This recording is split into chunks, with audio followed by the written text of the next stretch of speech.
Bienvenidos a nuestro programa Al habla con los clásicos de Es Radio Alicante. Retomamos nuestro encuentro semanal que interrumpimos durante unas semanas por cuestiones técnicas ajenas a nuestra voluntad y que tienen que ver con la censura en las redes sociales que relataremos en detalle en fecha próxima. Hemos dedicado 10 programas a recoger y comentar las palabras y el pensamiento de Baltasar Gracián, y con el nuevo año queremos acercarles la voz de otro de nuestros mayores escritores, Francisco de Quevedo.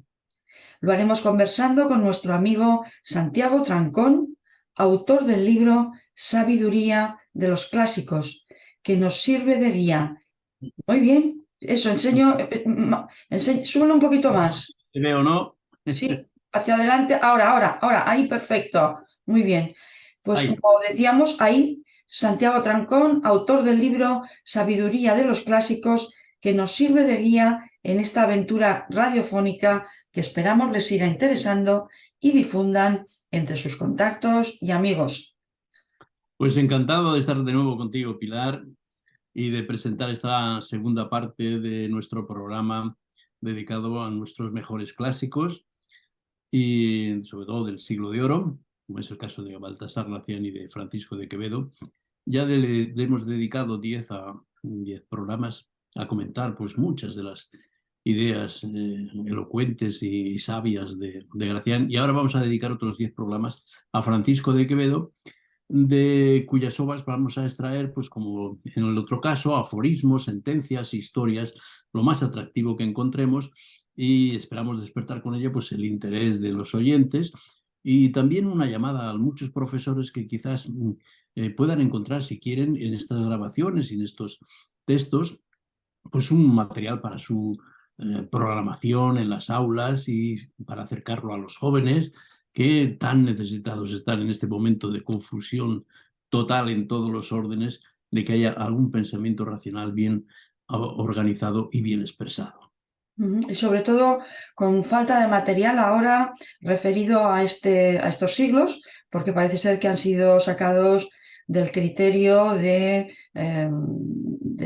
lo que tienen que impartirse en las aulas de bachiller, bueno, de la ESO y de bachiller, ¿no? Así que es material muy útil para poderse usar en las clases y sobre todo mostrarlo o enviar los enlaces a aquellos alumnos que los profesores y maestros vean que tienen un interés genuino en la literatura, en la historia y en nuestro siglo de oro. Pues empecemos, si te parece, por presentar a nuestro nuevo invitado, Francisco de Quevedo, cuya vida fue bastante agitada y convulsa, acorde con los tiempos de aquella España que le tocó vivir. Pues sí, sí, es un caso claro en el que la vida y la obra van muy unidas, pero hay que hacer siempre una advertencia de que no debemos juzgar la obra por el autor, por la vida del autor, y mezclar indistintamente las dos cosas, o al revés, la obra por la vida, ¿no? Hay que separar, la obra literaria tiene un valor por sí mismo, y conocer la vida del autor nos puede ayudar pues a entenderla, a interpretarla mejor, pero nunca para juzgarla o valorarla.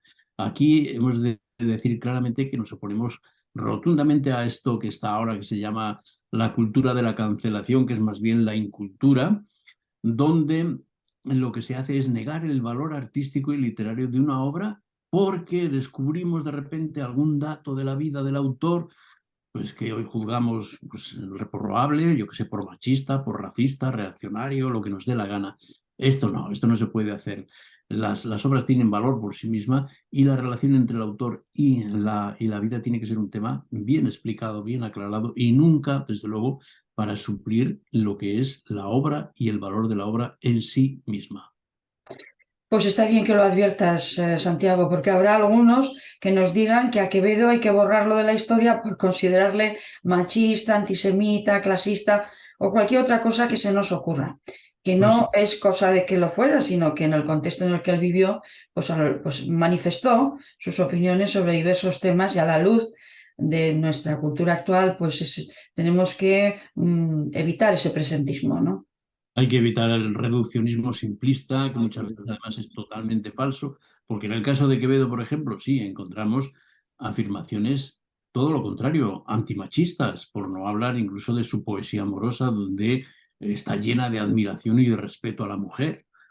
Por tanto, no hay que encasillar a ningún autor con criterios que nada tienen que ver con el arte y la literatura.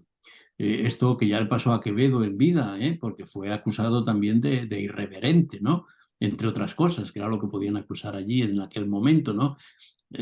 Por ejemplo, fíjate cómo se metían con él en un libelo anónimo que apareció en 1635. Recordemos las fechas de que nació Quevedo en 1580 y murió en 1645. Pues esto decían de él, dice, el Tribunal de la Justa Venganza erigido contra los escritos de Francisco de Quevedo, maestro de errores, doctor en desvergüenzas, licenciado en bufonadas, bachiller en suciedades, catedrático de vicios y protodiablo entre los hombres. Vaya como le trataban, ¿no? Hay otro libelo incluso que fue entregado a la Inquisición donde hablaba de la indecencia del discurrir, la libertad de satirizar. Esto no parece negativo, pero bueno, ¿no? libertad de satirizar, la impiedad del sentir, la irreverencia del tratar las cosas soberanas y sagradas. Bueno, pues eso entendemos que estas censuras y estas críticas de aquella época nos reflejan el contexto en el que estábamos. Pues eso podría servir para darle la vuelta a los que ahora con la cancelación pretenderían decir, pues no, ahí lo único que nos está diciendo son acusaciones morales que en el fondo que demuestran que la gran libertad, la agudeza y la originalidad del estilo y de la obra de Quevedo, y que incluso hasta para criticarle le imitaban en su estilo. Vemos que esto es muy quevedesco, estos libelos que le dedicaban para denigrarlo. Sí, que no se mordía la lengua frente al poder, como bien expresa en esa crítica a sus sátiras, ¿no? Sí. Dices en la introducción a la segunda parte de tu libro dedicada a Quevedo que era, y entrecomillado lo cito, ultracatólico e irreverente, sublime y procaz, erudito y pedante, creyente y escéptico, rencoroso y estoico, satírico y lírico, moralista y libertino, prudente y temerario, cortesano e insolente, ambicioso y desengañado. O sea, un hombre tan apasionado como inteligente y que no renunció nunca a vivir intensamente ambas cosas. Y quizás por eso se le considera un prototipo del hombre barroco capaz de reconciliar los extremos. Sí, sí, así hay que entenderlo, aceptando ese modo apasionado con que vivía y juzgaba todo, ¿no? Se ha hablado de que algunas de sus limitaciones físicas pudieron influir en su vida y en su carácter, ¿no?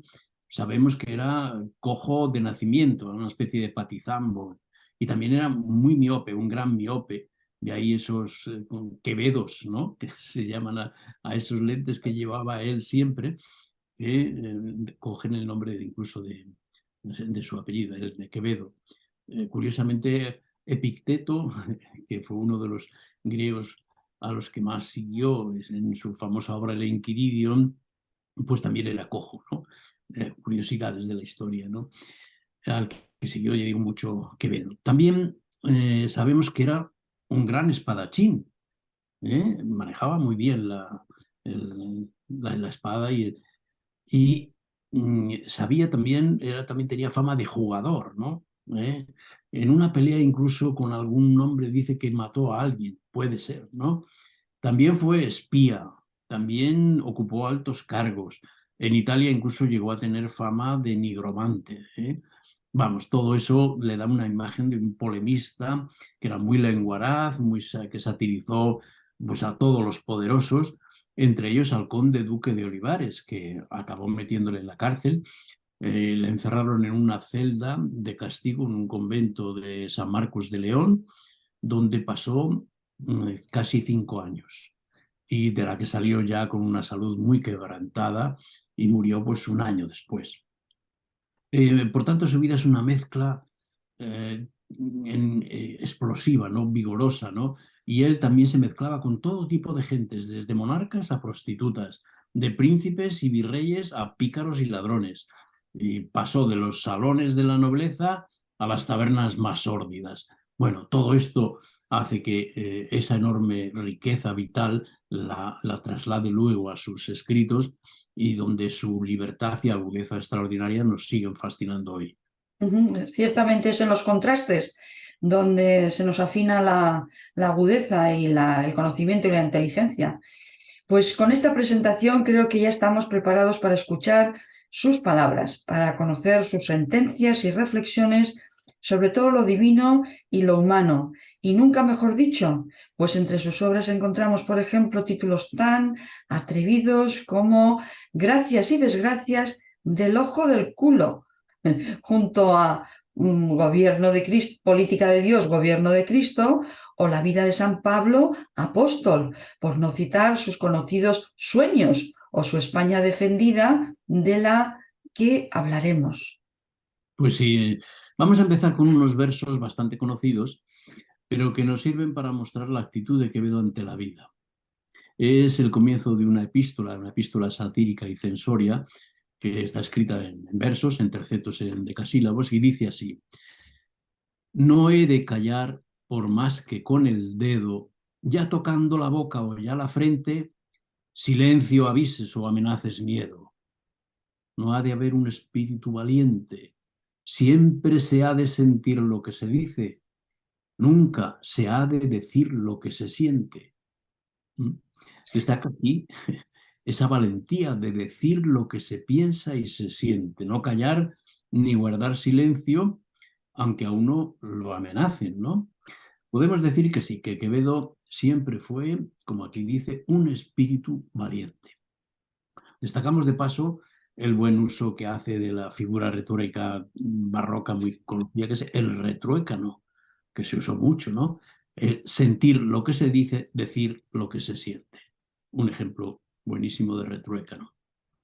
Respecto a eso que has dicho de no mezclar la vida con la obra del autor, parece que Quevedo ya era consciente de esa relación siempre problemática, cuando dice, por ejemplo, yo, al revés, malo y lascivo, escribo cosas honestas y lo que más siento es que han de perder por mí su crédito y que la mala opinión que yo tengo merecida ha de hacer sospechosos mis escritos.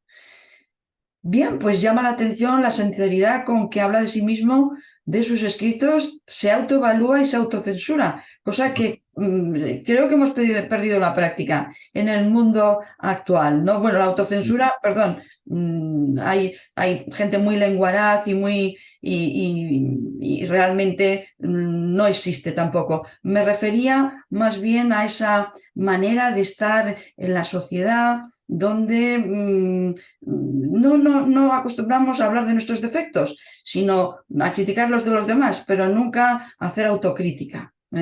Sí, es un rasgo muy destacado de Quevedo, ¿no? La conciencia clara que tiene de su talento y de la originalidad y la valía de sus obras, pero aquí la sinceridad y la objetividad se unen, ¿no? Porque nada de falsa modestia o de dejarse influir por la opinión de los demás. ¿Eh? Piensa, tiene un concepto objetivo de sí mismo, ¿no? Y de su valía y su obra, ¿no? En esto recordaba un dicho de la época que se decía de sus libros, decía, Quevedo me fecit, Quevedo me hizo, ¿no? Y era un eslogan que se decía, con eso ya bastaba, decía, para que cualquier obra pues, tuviera una gran importancia. Dice, las propias obras dice que traían consigo la recomendación y alabanza con solo saber que las hizo don Francisco de Quevedo. Era un hecho, esto fue así, pero lo más importante es el argumento con el que justifica esta alta consideración que tenía de sus obras.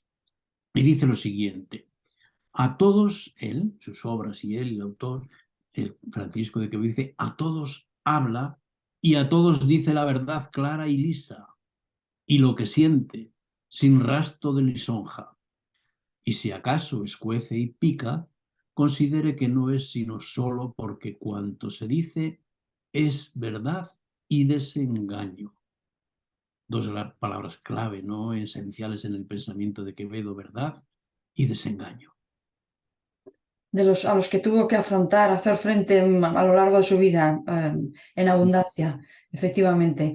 En el prólogo a la primera obra que comentas en tu libro, Sueños y Discursos, Quevedo realiza una curiosa defensa de la cortesía y del buen trato al lector, que contrasta con el tono despectivo con que otras veces se dirige al vulgo, entre comillas, vulgo.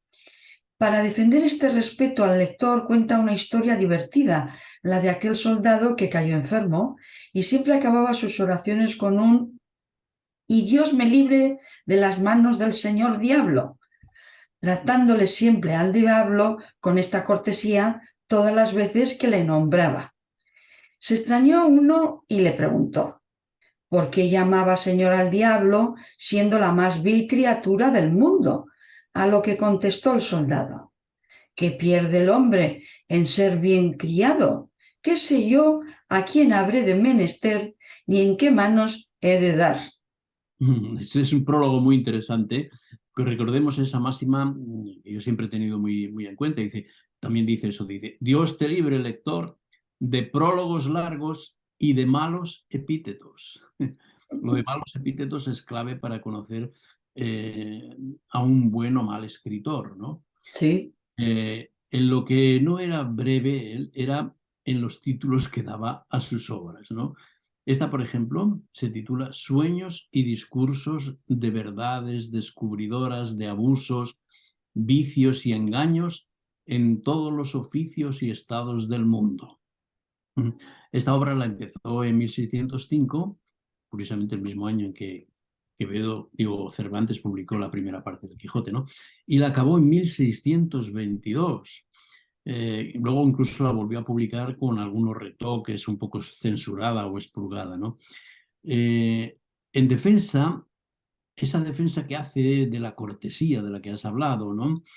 Es una buena enseñanza, pues en efecto, como él mismo dice, es la cortesía la llave maestra para abrir la voluntad y la afición, y la que costando mucho, la que costando poco vale mucho. No perdemos nada por ser corteses y amables. no, aunque luego tengamos que decir y expresar nuestra opinión y a lo mejor es contraria a la mayoría de nuestros interlocutores, pero hay que decirla con cortesía. No, no hace falta ofender de palabra, eh, acompañando a nuestras críticas el desaire o la descortesía, ¿no? Mm. Me ha llamado la atención una de las razones por las que considera Quevedo que debe tratar al lector con suma cortesía, después de distinguir entre cortesía y lisonja o adulación, a las que rechaza. Dice que quien ha menester es muy necio si regatea cortesías. Y más yo, que tanto necesito de todos para que me compren este libro que saco a la luz a mi costa. Aclárame esto. ¿Existía ya entonces la autoedición? ¿Necesitó Quevedo acudir a este medio para editar sus obras? Pues sí, esto de que el autor edite sus libros y a su costa, como nos dice ahí Quevedo, pues como vemos, viene de muy lejos. Es un dato muy curioso que nos revela que los autores, incluso los genios, como en el caso de Quevedo, nunca han tenido fácil el publicar sus obras, ¿no? No hay una relación entre calidad y publicación o éxito, lo sabemos. Y si esto ya ocurría en tiempos de Quevedo, no digamos ahora, ¿no? A mí me gusta la sinceridad con que Quevedo plantea todo esto. Dice que comprado y leído me le alaben, se refiere a su libro, comprado y leído me le alaben, con que de camino inciten y muevan unos a otros a que hagan lo mismo, y tenga yo con este libro lo que merece su bondad, y que así, dice, queden todos aprovechados, yo vendiendo y otros comprando y leyéndole, sin ningún rubor, ¿no? Es maravilloso el ver esta claridad, ¿no? Con que habla del hecho mismo de tener que pues, escribir y publicar y sacar algo de dinero, ¿no? Esto incluso aparece en el Quijote, curiosamente. Ya hay un pasaje a mí que me encanta en una imprenta cuando llega Don Quijote en Barcelona, la imprenta de Barcelona, y se encuentra con un autor, traductor de un libro italiano, y Sí, le dice que le cuenta eso, que lo está editando él por su cuenta y que sí, fantasea un poco con los 1000 ducados que va a ganar con su venta, ¿no? sí. Quijote la advierte, dice, hombre, eres muy ingenuo, y entonces le imagina cargando con la edición que eran de 2000 volúmenes. Entonces, curiosamente, hasta hace poco era la edición normal que se ha mantenido, ahora ya nada, ahora se pueden publicar de 100 a 200 a 300 ejemplares, y si se venden ya, pues la mayoría de los autores quedan satisfechos, ¿no? O quedamos satisfechos. La cosa ha cambiado, ¿no? Pero digamos que Don Quijote ya se burla también de esas fantasías del autor, ¿no? Que crea hacer un negocio con su libro, ¿no? Solo una pequeñísima minoría puede vivir o gozar con la venta de los libros. Hay que conocer las penurias y los trabajos que incluso los grandes autores, como en este caso Quevedo, han padecido para editar sus libros. Esto no es ningún consuelo, claro, pero al menos en esto se puede uno comparar a ellos, curiosamente. Pasando ya al primer libro de los sueños, me llama la atención la osadía de Quevedo al contarnos cómo en su visita a los infiernos allí se encuentra a todo tipo de personajes, pero hace hincapié en los más poderosos, reyes, jueces y escribanos. Es una prueba de la libertad con que escribía Quevedo, a pesar del ojo siempre vigilante de la Inquisición. Recordemos en este sueño primero, que titula El sueño del juicio final, en el que en la reedición de su libro, un poco censurado, le llamó El sueño de las calaveras, ¿no? Para evitar pues ciertas connotaciones, en fin, que podían ser ajenas o podían molestar a la Inquisición. Quevedo hace una especie de bajada imaginaria a los infiernos y emite juicios muy satíricos contra la sociedad de su época. En realidad no está hablando del más allá, sino de aquí y ahora, ¿no? El recurso literario es muy eficaz porque en este sueño va encontrándose con demonios que le explican lo que hacen los condenados cuando son llamados al juicio final. Dice, hace preguntas y los demonios le van contestando, ¿no? Por ejemplo, pregunta un momento, dice, ¿hay reyes en el infierno? Le preguntan los diablos. Una pregunta atrevida, ¿no? Pues dice le contesta el diablo, todo el infierno es figuras y hay muchas, porque el poder, libertad y mando les hace sacar a las virtudes de su medio y llegan los vicios a su extremo. Y tienen muchos caminos para condenarse y muchos que los ayudan, porque uno se condena por la crueldad y matando y destruyendo es una grandeza coronada de vicios, el que critica el poder, ¿no? La grandeza coronada de vicios.